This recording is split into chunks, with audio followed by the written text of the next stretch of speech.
गणित कक्षा 12वीं एनसीईआरटी की प्रश्नावली 5.1 का प्रश्न क्रमांक है 23 कि एफ एक्स बराबर साइन एक्स बटे एक्स यदि एक्स छोटा है जीरो से, और दूसरा फलन दिया है एक्स धन 1 यदि एक्स बड़ा या बराबर है जीरो के। तो एक्स बराबर जीरो पर ज्ञात करना है, तो एक्स बराबर जीरो पर असंतत के बिंदु ज्ञात करना है। तो एक्स बराबर हमने जीरो लिया, तो एफ ए का मान कितना रख दिया हमने जीरो, तो अब यह बन गया एफ एक्स। अगर एक्स की जगह यहाँ जीरो रखें अगर अपन, तो जीरो के लिए कौन सा फलन होगा कि एक्स बड़ा है जीरो से या एक्स बराबर है जीरो के लिए यह वाला फलन। तो यह एक्स बराबर है जीरो के लिए आ जाएगा एक्स धन 1। अब यहाँ एक्स की जगह हमने जीरो रख दिया, धन 1 बराबर 1 ही आया। इसके बाद निकाला अपन ने लिमिट एक्स सूचित करता है ए प्लस एफ एक्स। तो लिमिट एक्स सूचित करता है ए का मान है जीरो प्लस जीरो से प्लस, तो प्लस यानी जीरो से थोड़ी बड़ी संख्या के लिए कौन सा फलन होगा, तो एक्स बड़ा है जीरो के लिए यही फलन एक्स धन 1, तो यहाँ एक्स धन 1। अब इसमें जीरो में कौन सी संख्या अपन को जोड़नी है, तो अपन ने माना कि उसमें एक्स में जीरो में क्या जोड़ दिया एच, तो एक्स बराबर जीरो धन एच। जब एक्स सूचित करेगा काय के लिए जीरो के लिए, तब एच सूचित करेगा जीरो, क्योंकि यहाँ जीरो रख दें तो जीरो का जीरो बराबर जीरो धन एच, इसका मतलब एच बराबर जीरो आ जाएगा। तो लिमिट एच सूचित करता जीरो, लिमिट चेंज हो जाएगी, यहाँ एक्स की जगह जीरो धन एच धन 1, यहाँ कोष्टक भी लगा सकते हैं इस प्रकार। अब एच का मान यहाँ जीरो रख दें, तो यहाँ जीरो धन 1, तो जीरो धन 1 बराबर 1। अब निकालें अपन लिमिट एक्स सूचित करता है ए माइनस एफ एक्स के लिए, तो लिमिट एक्स सूचित करता ए का मान जीरो माइनस के लिए जीरो से छोटी संख्या के लिए कौन सा फलन है, यहाँ दिया है कि यदि एक्स छोटा है जीरो के लिए तो साइन एक्स बटे एक्स, तो यहाँ फलन आ जाएगा लिमिट एक्स सूचित करता जीरो के लिए कि साइन एक्स बटे एक्स। तो माना इसमें जीरो में कौन सी संख्या घटानी है, तो यहाँ एच घटा लें, तो माना एक्स बराबर जीरो ऋण एच। जब एक्स सूचित करेगा जीरो तब एच सूचित करेगा जीरो के लिए। अब लिमिट चेंज हो जाएगी कि एच सूचित करेगा जीरो, यहाँ साइन एक्स की जगह जीरो ऋण एच, यहाँ भी जीरो ऋण एच, तो यहाँ हो जाएगा लिमिट एच सूचित करता जीरो साइन जीरो ऋण एच बटे जीरो ऋण एच। तो साइन एच सूचित करता जीरो साइन माइनस थीटा का माइनस साइन थीटा होता है, यहाँ सूत्र लग गया साइन माइनस थीटा, तो साइन माइनस थीटा बराबर माइनस साइन थीटा। लेकिन यहाँ कास और सेक होता तो प्लस का हो जाता, क्योंकि कास माइनस थीटा का प्लस का कास थीटा और सेक माइनस थीटा में भी प्लस का सेक थीटा। तो लिमिट एच सूचित करता जीरो, यहाँ यह ऋण आ जाएगा बाहर, तो साइन एच बटे minus H, minus minus cut जाएगा, साइन एच बटे एच आ जाएगा। अब यह सूत्र है कि लिमिट थीटा सूचित करता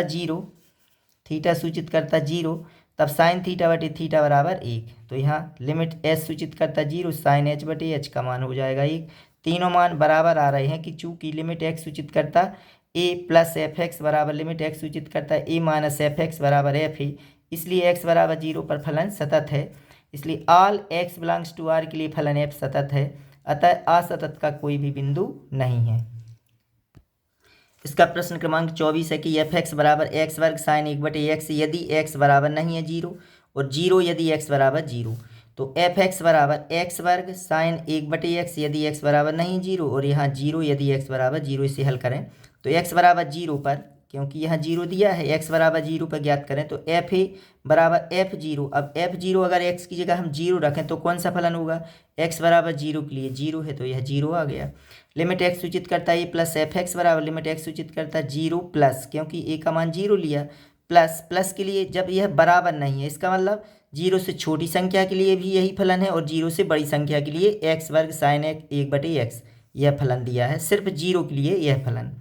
तो प्लस और माइनस के लिए यह हो जाएगा, तो लिमिट एक्स सूचित करता है जीरो प्लस एक्स वर्ग साइन 1/x। अब यहाँ प्लस क्या करना है, तो जीरो में एच जोड़ दिया, जीरो में एच जोड़ेंगे, तो जब एक्स सूचित करेगा जीरो तब एच सूचित करेगा जीरो के लिए, क्योंकि यहाँ एक्स का मान जीरो तो एच का मान तो जीरो ही आएगा। अब यहाँ लिमिट चेंज हो जाएगी कि लिमिट एच सूचित करता है जीरो, यहाँ एक्स की जगह जीरो धन एच का वर्ग साइन 1/x की जगह जीरो धन एच। अब यहाँ लिमिट एच सूचित करता है जीरो, यहाँ एच वर्ग ही आ जाएगा, यहाँ आ जाएगा साइन 1/h। चूँकि साइन 1/h साइन और कास की लिमिट होती है ऋण 1 से धन 1 के बीच में, तो यह यहाँ तो एक परिमित राशि आ जाएगी इसका मान, क्योंकि यहाँ जीरो नहीं रखना है वरना यह क्या बन जाएगा अनंत। तो यहाँ h का मान यहाँ हम जीरो रखें तो यह तो जीरो हो जाएगा गुणित साइन 1/h की जो लिमिट होती है वो है -1 से -1 के बीच में। तो -1 छोटा या बराबर है साइन 1/h छोटा या बराबर 1, क्योंकि साइन और कास का मान -1 और -1 के बीच में होता है। तो यहाँ क्या आएगी, एक परिमित राशि, यहाँ आ जाएगा 0। तो 0 गुणित एक परिमित राशि बराबर 0 ही आएगा। इसके बाद लिमिट x सूचित करता a माइनस एफ एक्स बराबर लिमिट x सूचित करता a का मान 0 माइनस के लिए भी फलन यही है x वर्ग साइन 1/x। अब इसमें क्या घटाएं 0 में से, तो माना x बराबर 0 माइनस h। जब x सूचित करेगा 0 तब h भी सूचित करेगा 0 के लिए।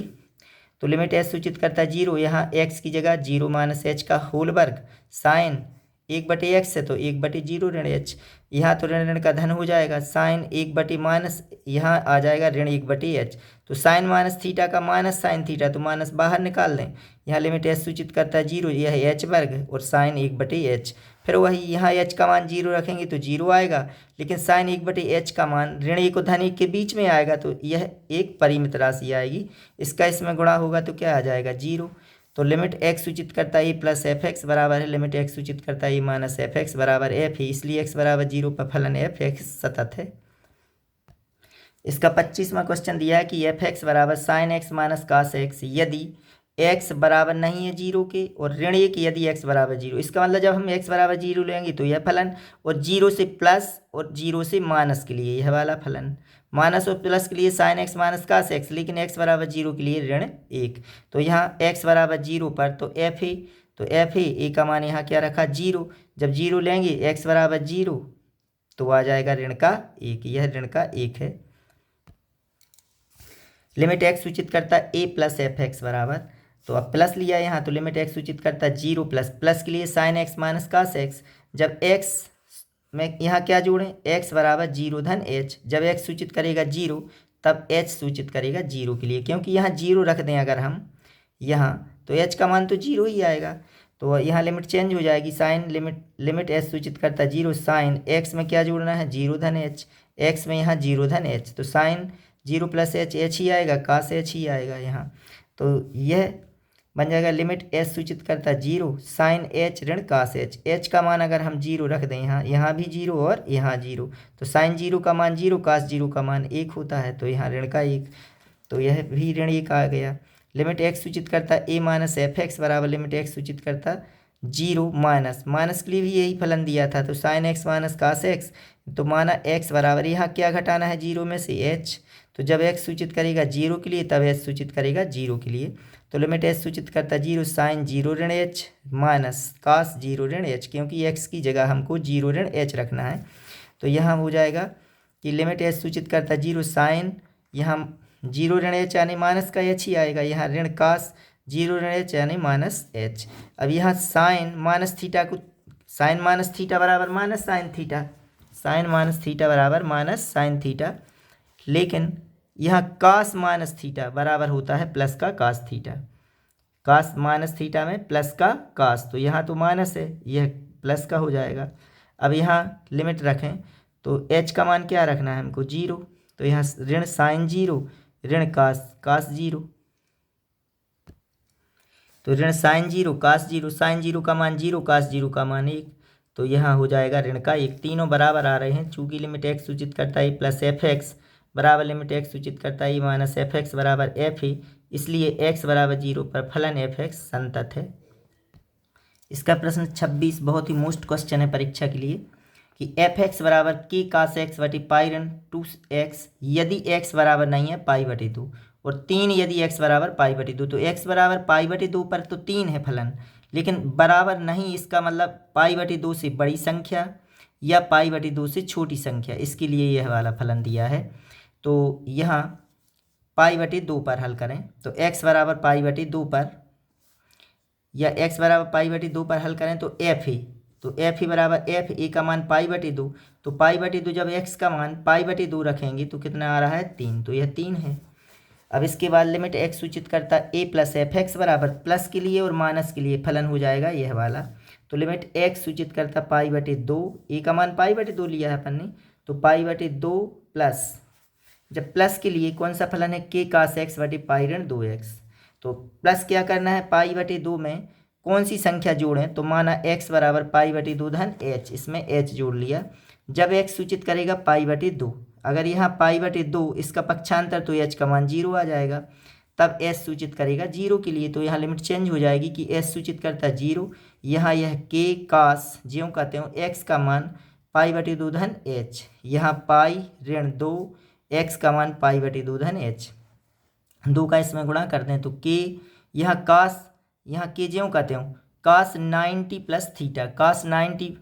यहाँ 90 पाई बटी 2 यानी 90, तो कास 90 धन थीटा या कास 90 प्लस थीटा बराबर होता है minus sine theta, minus sine theta. Theta का मान यहाँ एच है, यहाँ पाई,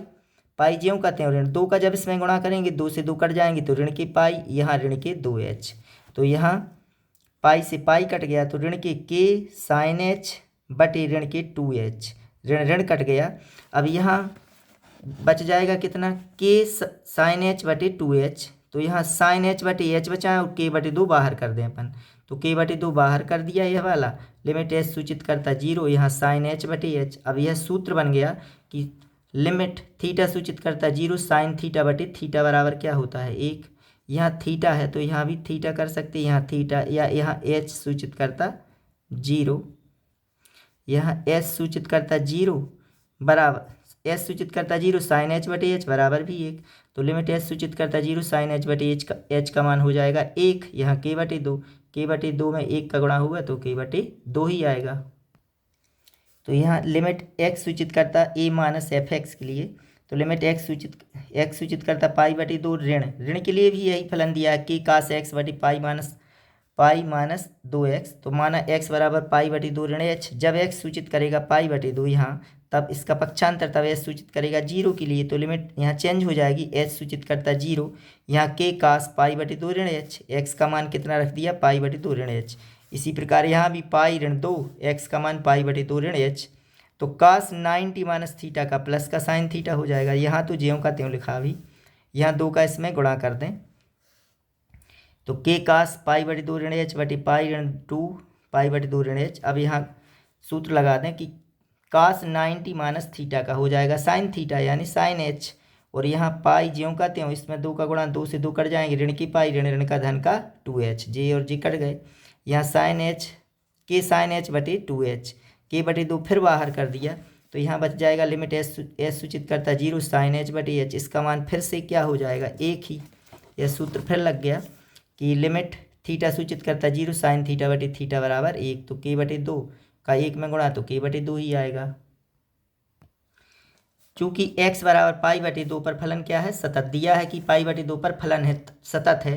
तब जब सतत है तो तीनों बराबर, तो लिमिट x सूचित करता है प्लस एफ एक्स बराबर लिमिट x सूचित करता है माइनस एफ एक्स बराबर एफ है, तो इसका मान k बटे 2, इसका मान k बटे 2 बराबर 3, तो जब दोनों बराबर हैं तो इसका मतलब k बटे 2 बराबर 3, 3 के बटे 1 3 गुणा 1 का k में k 3 दूनी 6, k का मान कितना आ जाएगा 6। इसका 27वां क्वेश्चन दिया कि एफ एक्स बराबर के एक्स वर्ग यदि x छोटा या बराबर है 2 से और 3 यदि x बड़ा है 2 से, तो x बराबर 2 पर ज्ञात करें तो f है, तो f2 यहाँ x का मान कितना रख दिया 2,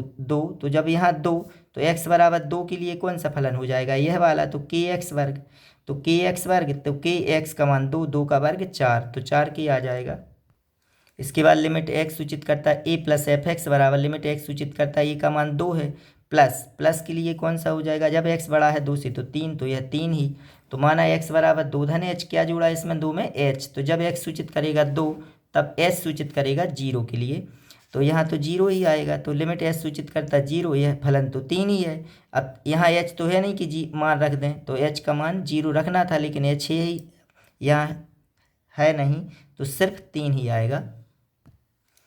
तो लिमिट x सूचित करता है माइनस एफ एक्स बराबर लिमिट x सूचित करता 2 माइनस के लिए भी फलन के एक्स वर्ग है, तो माना x बराबर 2 ऋण h, इसमें क्या घटाएं 2 में से h, जब x सूचित करेगा 2 तब s सूचित करेगा 0 के लिए, तो लिमिट s सूचित करता 0, यहाँ के x की जगह 2 ऋण h का होल वर्ग, तो अब h का मान 0 रख दें तो यह k ये 2 ऋण h की जगह 0 इसका वर्ग, तो यहाँ 2 का वर्ग आ जाएगा 4 और यह k आ जाएगा 4 के। चूँकि x बराबर 2 पर फलन सतत है, पहले से क्वेश्चन में दिया कि x बराबर 2 पर फलन सतत है, तो जब सतत है तो तीनों बराबर हो जाएंगे कि लिमिट एक्स सूचित करता है ये प्लस एफ एक्स बराबर लिमिट एक्स सूचित करता है ये माइनस एफ एक्स बराबर एफ है। तो तीनों बराबर यानी इसका मान 3 है, इसका मान 4 के, इसका मान 4 के, तो ये तीनों दोनों बराबर, इसका मतलब 3 बराबर 4 के, तो के बराबर 3/4, यह इसका आंसर हो जाएगा।